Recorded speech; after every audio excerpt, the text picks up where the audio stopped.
Or I yes, can take him out of the way. Yes, so I'm done with Mar.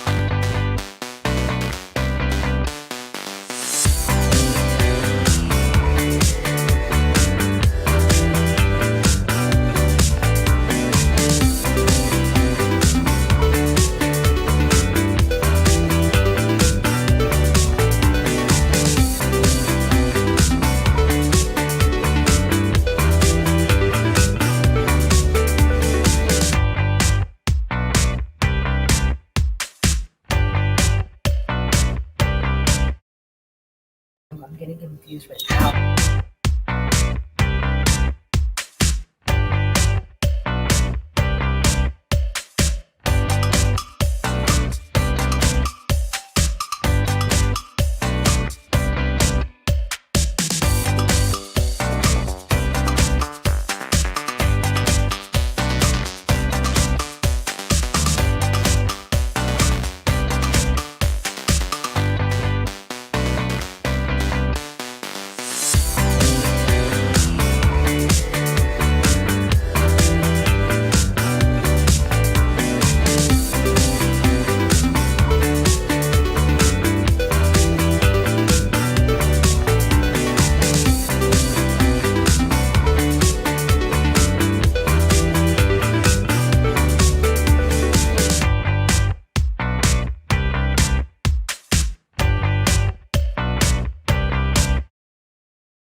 here, cats right here, dogs right here, frog, a lizard, and it's like mayhem. It's like mayhem. There's animals everywhere. He has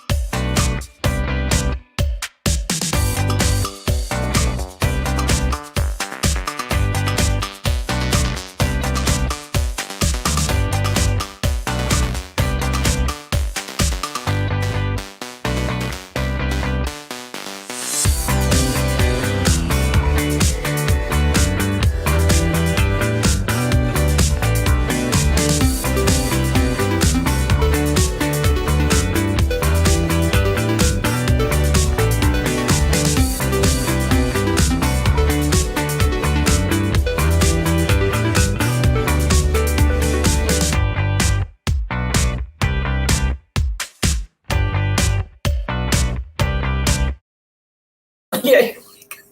You're like, the cat's about to eat the bird.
Hi, everyone. Thanks for joining us today. My name is Dr. Roberta Westbrook, and I'm the Chief Veterinarian here at the Houston SPCA, the campus for all animals.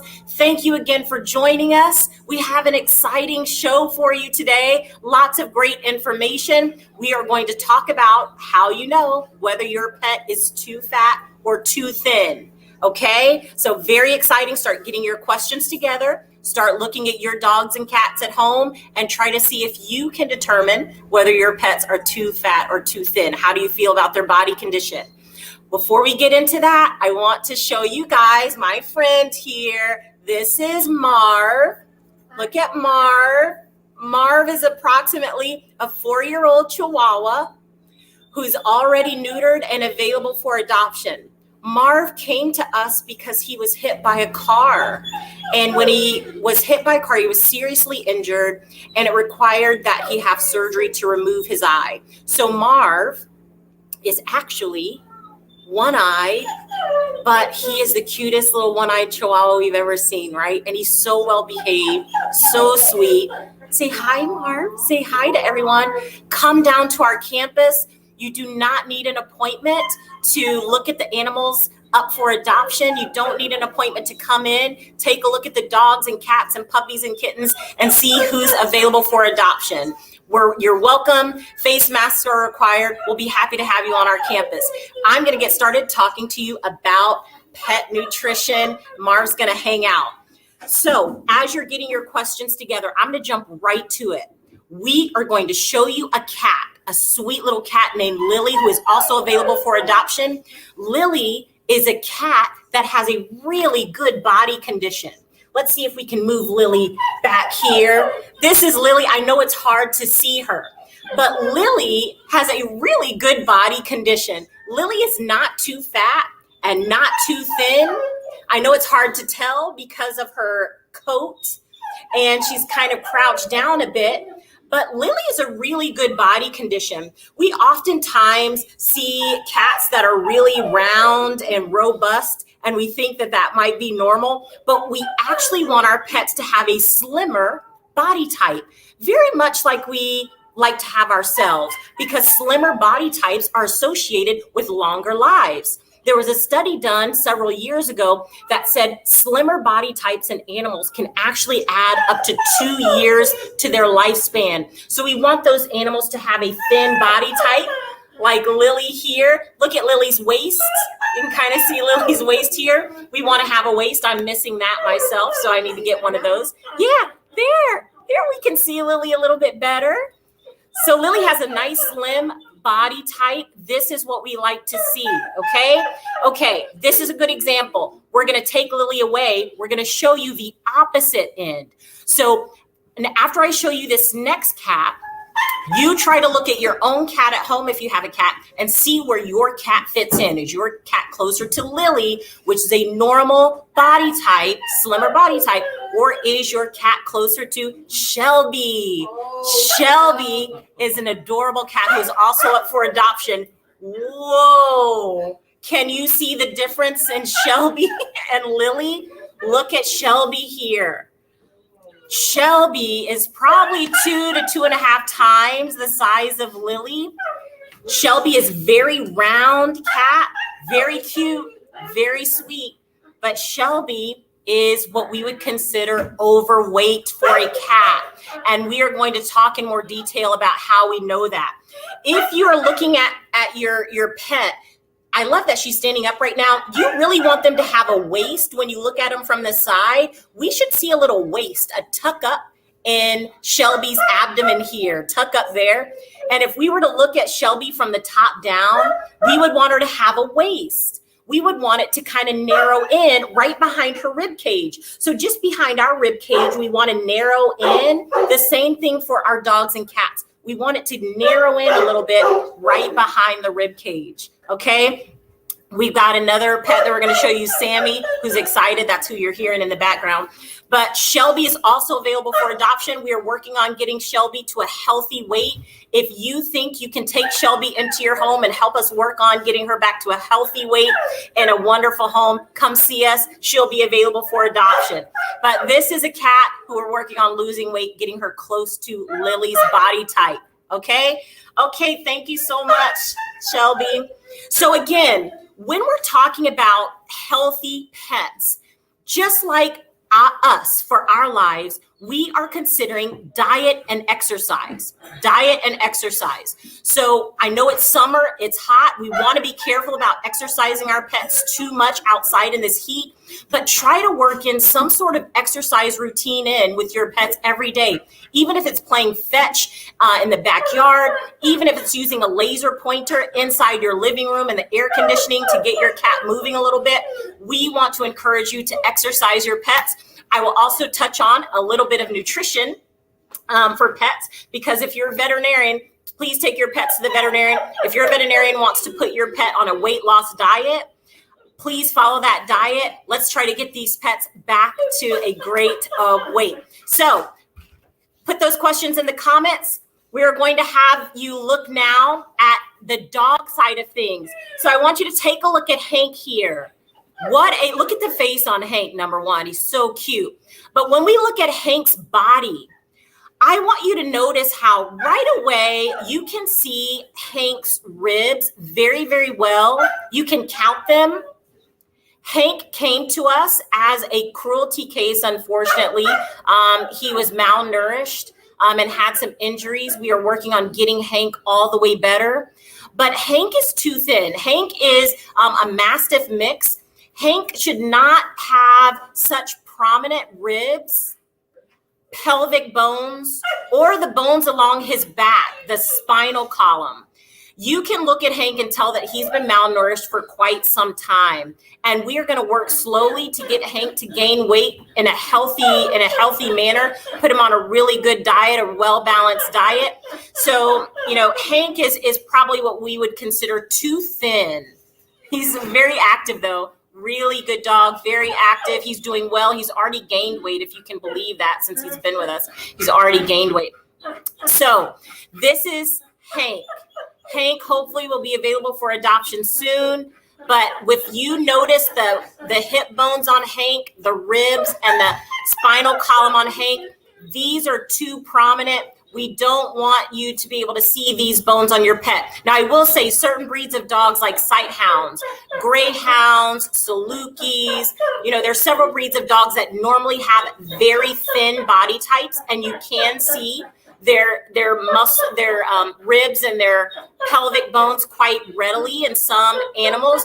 But for most breeds, particularly like a Mastiff, that should be a very hefty breed, Hank is too thin. Okay, so now you see a good example. Okay, Hank's gonna go hang out, and we're gonna show you the opposite there, the opposite. So go ahead and put those questions. Are there any questions so far from the audience? Anything I can help you answer about your pets? Yeah, so Jamie wants to know her cat Bunny is on a diet but hasn't lost any weight. How long should you wait till you start seeing results? That's a great question. So we expect animals to lose about 1% to 2% of their body weight per week when we are trying to get them to lose weight. So even though visually it could look like Bunny may not be losing weight, actually, weigh her and do some of the math and see if maybe it's just a very small amount. And make sure that your diet has been prescribed by your veterinarian, because there's mathematic calculations that we want to work through to make sure that Bunny is on the appropriate weight loss diet. So make sure you get that diet confirmed by your veterinarian, feed a prescription diet or one that's been outlined by your veterinarian. So I want you guys to take a look at our next example here. Our next example is a really cute, wonderful dog who's been waiting to get his turn out here on camera. This is Sammy. And as you can see, Sammy is a big dog, but Sammy also has a very round or square body shape, as you can see. When you compare Sammy to the dog that we just saw, to Hank, you cannot see Sammy's ribs. It's probably very difficult to even feel Sammy's ribs.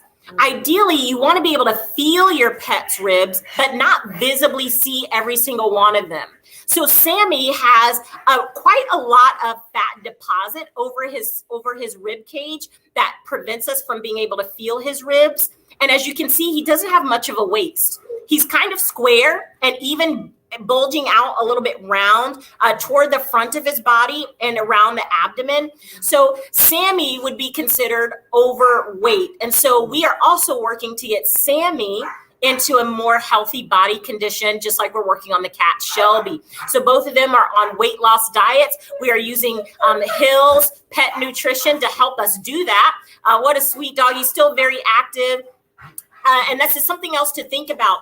Pets that have higher than normal body conditions, they're overweight, they can suffer from additional health issues. And so we want to make sure that we're keeping them at a healthy body weight so that we can prevent those health issues.